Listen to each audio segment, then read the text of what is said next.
오늘은 간단한 플레이백 방식의 SMPS 회로 동작 원리에 대해서 소개해 드리겠습니다. 카페에 한 분께서 질문을 남겨주셨는데 간단한 회로일 수 있지만 공부하시는 입장에서 동작 원리나 부품의 사용 목적에 대해서 이해가 어려우실 수 있기 때문에 영상으로 한 편 제작을 하게 되었습니다. 오늘 소개해드리는 회로의 경우 1M0880이라는 IC를 사용합니다.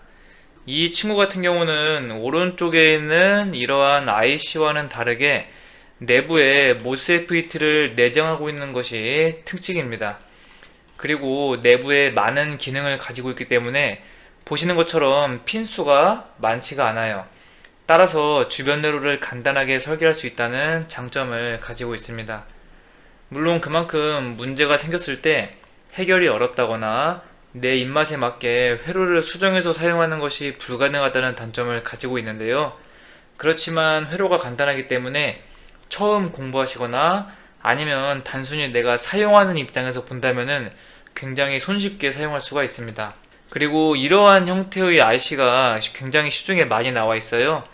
여러분들이 보시는 것처럼 한눈에 특징적으로 구분할 수 있는 거는 이 1번 핀, 이렇게 이 드레인 단자가 다른 핀들에 비해서 멀리 떨어져 있다는 점입니다.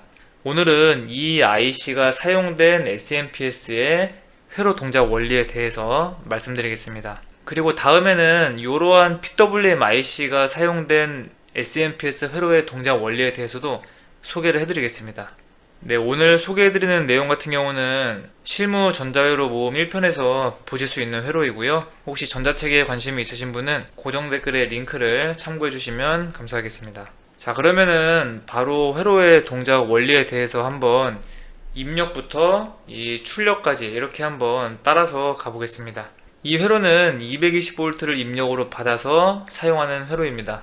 AC 220V를 입력으로 받을 때 이 SMPS 같은 경우는 가장 먼저 있는 회로가 이 입력 정류 평활 회로인데요.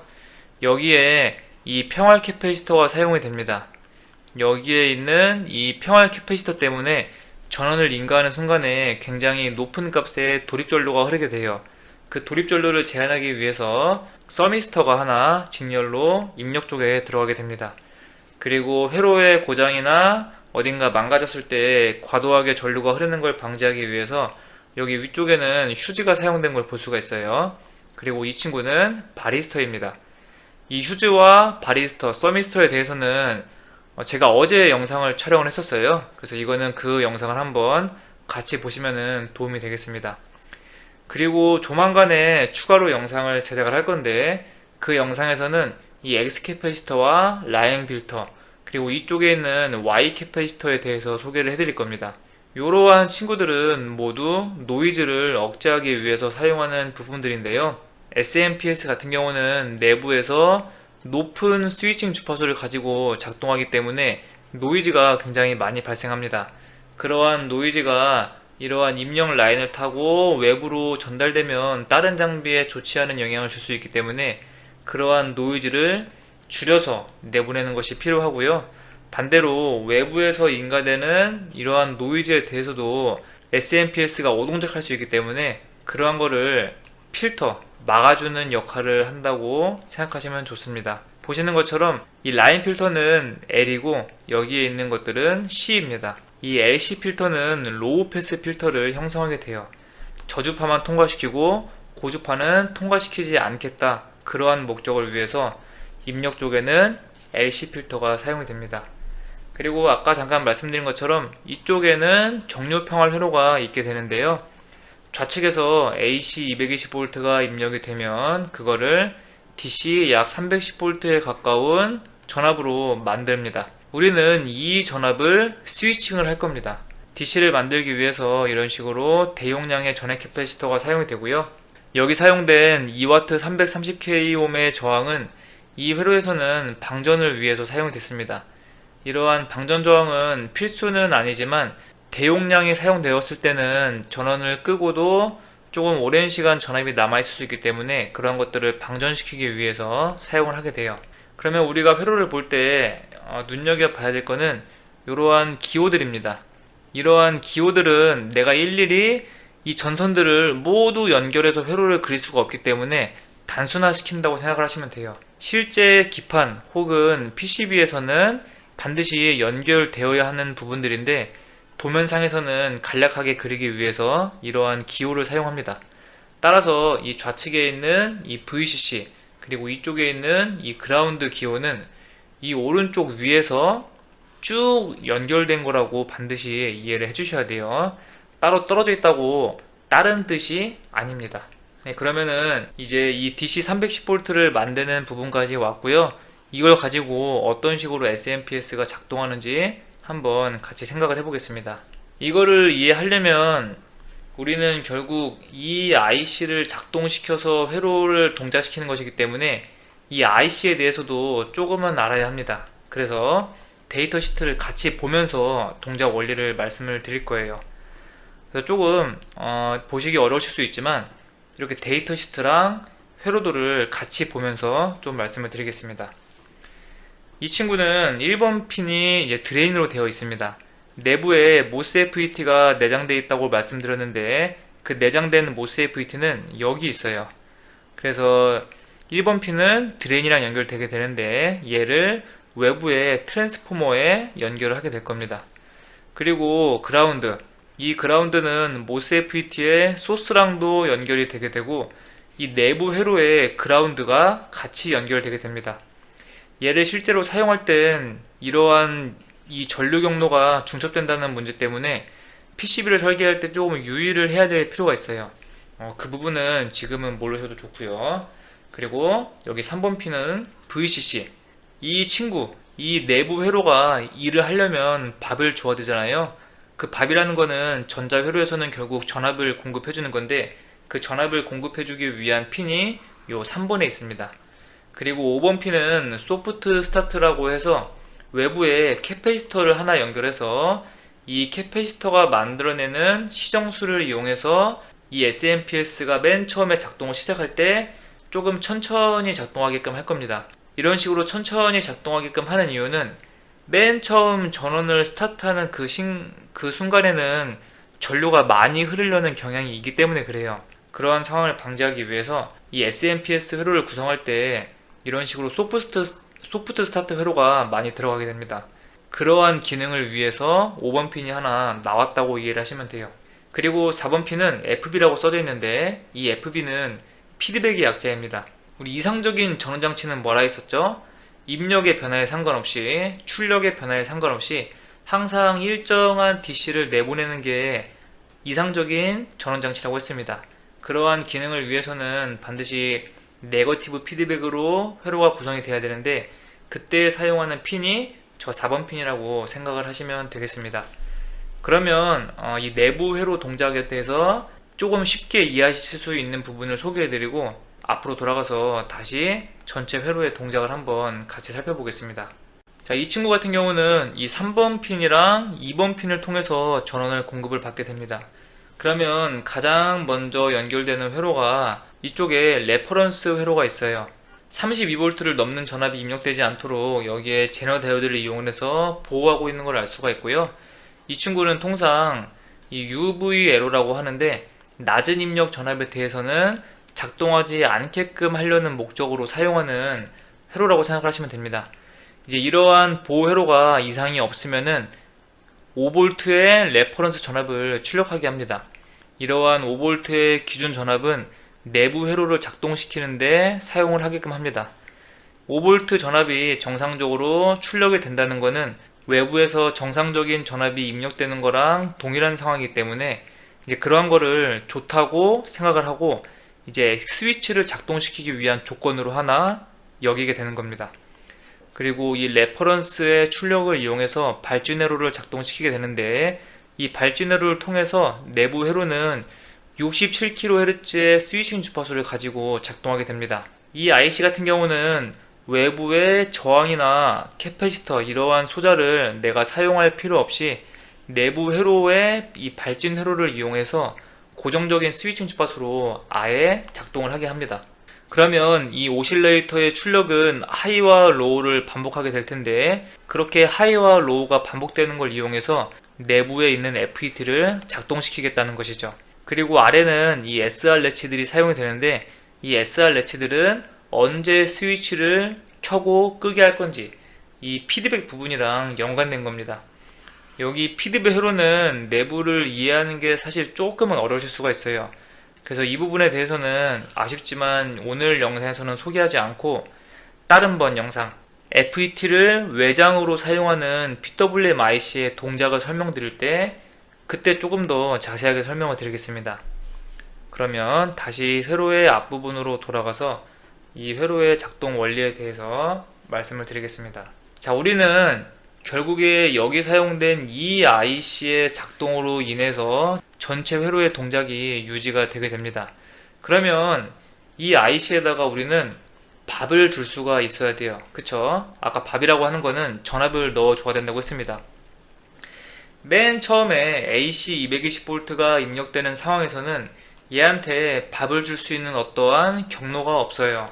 이 IC의 내부 회로가 작동하는 전압은 뭐 20V, 12V 이런 식으로 굉장히 낮은 전압인데 외부에서 220V가 입력이 되고 얘를 310V로 평을 하면은 내가 사용해야 되는 전압 대비해서 너무 높은 전압이잖아요. 그렇기 때문에 맨 처음에 이 전압을 한번 낮게 변환해 줄 수 있는 어떤 회로나 부품이 필요합니다. 이제 그걸 위해서 우리는 여기 이 2W 330K 얘는 기동 저항이라고 우리가 부릅니다. 다른 말로는 스타트업 레지스터라고도 이야기를 하는데요. 이 IC가 맨 처음에 한번 작동을 하기 위해서 필요로 하는 전류를 공급해주는 역할이에요. AC 220V가 입력이 되고 정류 평활 회로로 인해서 310V로 평활이 되면은 여기에서 이 IC가 필요로 하는 전류를 조금 공급을 해주는 겁니다. 자, 그러면은 이 IC 같은 경우는 내부 회로에서 스위치를 무조건 켜게끔 작동합니다. 스위치를 켜면 이 드레인 방향으로 전류가 흐르고 드레인 방향으로 흐른 전류는 내부의 모스 FET의 드레인 소스를 거쳐서 그라운드로 빠지게 됩니다. 그러면 이 그라운드로 빠진 전류는 결국에 여기로 가서 최종적으로는 이쪽으로 돌아온다는 이야기예요.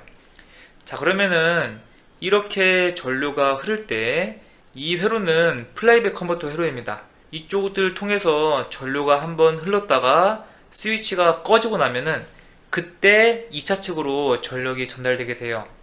맨 처음에 스위치가 켜졌을 때 이쪽 방향으로 전류가 흐르게 되면은 그때 1차 측 건선에 자기장의 형태로 에너지가 충전이 되게 됩니다. 그리고 스위치가 꺼지면 2차 측으로 에너지가 전달되게 되는데 여기에 있는 이 5번, 6번 핀 얘는 보조 건선인데 얘의 작동도 마찬가지로 2차 측의 형태로 작동하게 됩니다. 회로적으로 봤을 때는 얘는 1차 측에 속하지만 이 트랜스포머의 작동으로 봤을 때는 2차 측 회로랑 작동하는 원리가 동일하다는 거예요. 따라서 얘 스위치가 한번 작동하고 나면은 그때부터는 자기가 알아서 자기가 필요로 하는 밥을 만들어낸다는 겁니다. 따라서 스위치가 한번 켜졌다가 꺼지면 이쪽 다이오드 방향으로 전류가 흐르면서 여기에 있는 이 전해 캐패시터를 충전시키게 돼요. 그러면 이 전해 캐패시터에 충전된 전하를 계속해서 자기의 전원 공급원으로 사용하게 됩니다.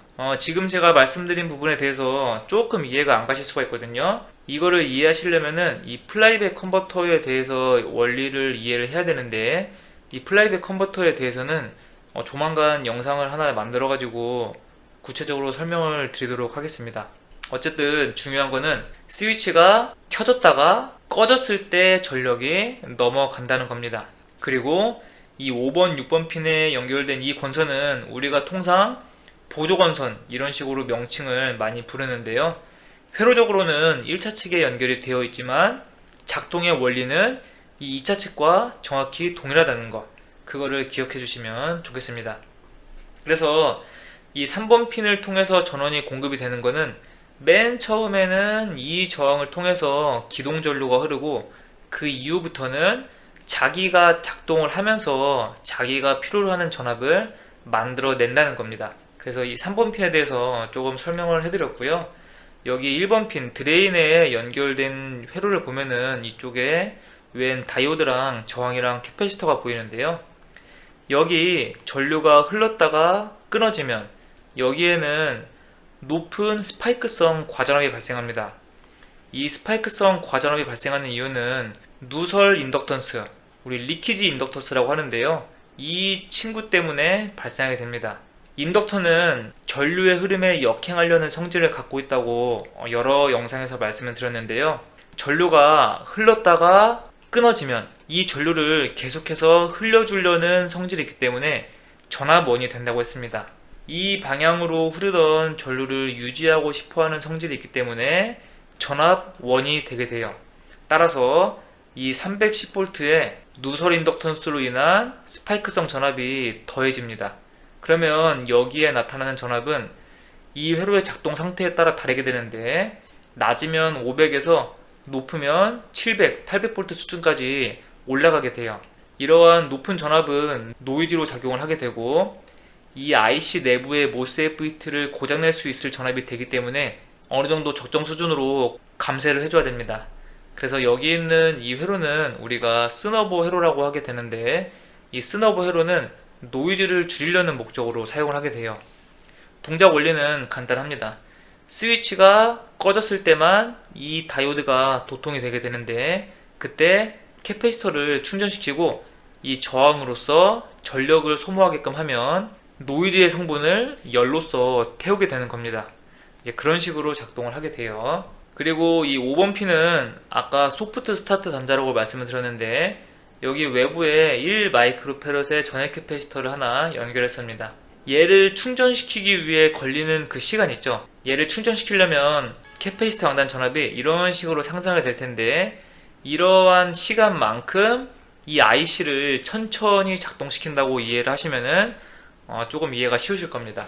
저 용량을 키우면 이 SMPS는 상당히 천천히 켜지겠죠. 이제 그거는 이 SMPS가 어떠한 부하랑 연결되는지, 내가 천천히 작동시키는 게 좋은지 아니면 빨리 작동시키는 게 좋은지, 그런 거에 따라서 여기에 사용된 캐패시터의 용량을 바꿔줘야 할 필요성이 있을 수가 있습니다. 자, 그러면은 이 4번 핀에 대해서는 설명을 아직 안 드렸는데, 이 4번 핀 같은 경우는 피드백입니다. 우리가 최종적으로 원하는 거는 이 2차 측으로 안정된 전압이 출력되는 걸 원해요. 그래서 2차 측에 5차 정보를 갖다가 포토커플러를 이용을 해서 1차 측으로 돌립니다. 그러면 5차 정보가 1차 측으로 괴환이 되게 되는데, 그 정보를 받아서 이 FET의 켜고 끄는 시간을 조절하게 됩니다. 이 부분은 사실 좀 이해가 어려우실 수가 있는데, 피드백 흐름만 가지고 나중에 더 구체적으로 설명드리는 시간을 좀 가져보도록 하겠습니다. 자, 어쨌든 이 67kHz의 고정 주파수를 가지고 FET를 계속해서 온오프를 하게 되면은 스위치가 꺼질 때마다 이 2차 측으로 에너지가 전달이 되게 됩니다. 에너지가 전달됐을 때 이 다이오드가 도통이 되면서 캐패시터를 충전시키게 돼요. 그러면 1차 측 그리고 2차 측, 이 권선비에 의한 전압이 2차 측으로 인가되게 되고, 캐패시터를 충전시키면 최종적으로 이러한 DC 전압이 출력이 되게 될 겁니다. 그래서 2차 측 회로는 보시는 것처럼 상당히 간단하다는 것을 아실 수가 있죠. 1차 측 회로의 작동으로 인해서 이 권선비에 의한 전압이 2차 측으로 반사되면 2차 측은 이 전해 캐패시터에 의해서 DC로 전압을 충전하게 되고, 이제 그런 것들이 출력된다고 이해를 하시면 됩니다. 자, 여기 트랜스포머를 통해서 2차 측 권선이 하나가 있고 두 개가 있는 것을 아실 수가 있는데, 여기 이 아래쪽에 있는 채널이 메인 채널입니다. 우리는 이 채널을 통해서 5V를 출력을 할 거고요. 위쪽을 통해서는 12V를 출력을 할 겁니다. 이 메인 채널이라고 하는 이 5V는 전류를 많이 사용하는 채널이에요. 이 회로는 배가트급입니다. 따라서 5V 20A까지 출력할 수 있는 회로입니다. 이상적인 전원장치는 뭐라 했었죠? 입력의 변화에 상관없이, 출력의 변화에 상관없이 항상 일정한 5V를 유지하고 싶습니다. 우리는 이러한 작동을 위해서 아래에 있는 이렇게 피드백 회로를 사용하게 되는 거예요. 여기 전압이 5V로 유지가 되어야 하는데, 이 TL431이라는 친구는 1번 핀의 전압이 2.5V를 유지하게끔 피드백이 된다고 했습니다. 따라서 이 분압 회로가 만들어내는 전압이 역으로 생각하면은 2.5V가 돼야 돼요. 5V를 갖다가 1K옴 두 개를 직렬로 연결해서 분합 회로를 구성하게 되면은 가운데 전압이 2.5V가 되잖아요. 따라서 여기에 사용된 저항값이 1K, 1K옴인 겁니다. 위에는 왜 1.05K옴이에요? 이런 궁금증이 있을 수 있는데, 이렇게 회로를 구성하게 되면 출력 전압은 이런 식으로 되게 되는데요. 얘가 5V 20A라고 했습니다. 전류를 굉장히 많이 끌고 가요. 따라서 출력단에 연결되면은 이 전압이 조금 드랍될 수가 있습니다. 5V가 아니라 4.98V 이런 식으로. 그러면은 이러한 거를 만회하기 위해서 어떻게 해주면 좋을까? 여기 전압을 5V가 아니라 5.02V 이런 식으로 조금 더 높게 해서 내보내주면 출력에 연결된 부하는 5V를 고지고대로 받을 수가 있게 되겠죠. 물론 반드시 이러한 목적을 가지고 설계를 해야 되는 건 아니지만 이런 식으로 이 부하에 연결하는 거를 고려해서 조금 용량을 다르게 할 수가 있다는 겁니다. 그리고 여기 사용된 저항들은 한 친구는 전류를 제한하기 위한 용도이고, 한 친구는 이 TLS431에 적절한 바이어스 전류를 흘려주기 위한 것이 용도인데, 그 부분에 대해서는 이 전체 회로의 동작 원리를 이해하는 부분이랑은 조금 초점이 벗어난다고 생각을 해서 오늘 영상에서는 다루지 않도록 하겠습니다. 그리고 이 위쪽 여기는 서브 채널 혹은 멀티 채널이라고 이야기를 하게 되는데, 작동하는 원리 자체는 똑같아요. 이 5V 쪽이랑 작동하는 게 똑같습니다. 하지만 피드백을 받지 않기 때문에 이 외부에 최종적으로 출력되는 전압은 이 5V 채널의 작동을 영향을 받을 수밖에 없습니다. 만약에 이런 식으로 레귤레이터를 연결해서 사용하지 않으면 이 5V에 연결된 부하 상태에 따라서 언제는 12V였다가 언제는 13V였다가 언제는 11V일 수도 있어요. 그래서 이러한 것들을 방지하기 위해서 이 레귤레이터를 연결해서 사용하는 것이 좋습니다. 그리고 이 다이오드 앞쪽에 있는 이 저항과 캐패시터 직렬로 이루어진 회로는 스너버 회로라고 하는데요. 통상은 이 다이오드 양단에 이런 식으로 연결해서 사용을 하게 됩니다. 얘도 아까 소개해드린 거랑 동일하게 이 노이즈를 줄이려는 목적으로 사용을 하게 되는데요. 여기에 왜 어떤 식으로 노이즈가 생길까? 이런 부분은 조금 이해가 어려우실 수가 있습니다. 왜냐하면 기생 성분이나 공진이랑 연관된 부분이기 때문에 그런데요. 그거에 대한 부분은 앞으로도 소개를 해드릴 시간이 많이 있을 것 같습니다. 오늘은 이렇게 이 SMPS 회로를 가지고 동작 원리에 대해서 소개를 해드렸는데요. 혹시 여러분들 영상 보시면서 이해가 안 가셨거나 설명이 부족하다고 느끼신 부분들 댓글로 남겨주시면 설명 원리를 조금 설명을 드리겠습니다. 영상 시청해주셔서 감사합니다.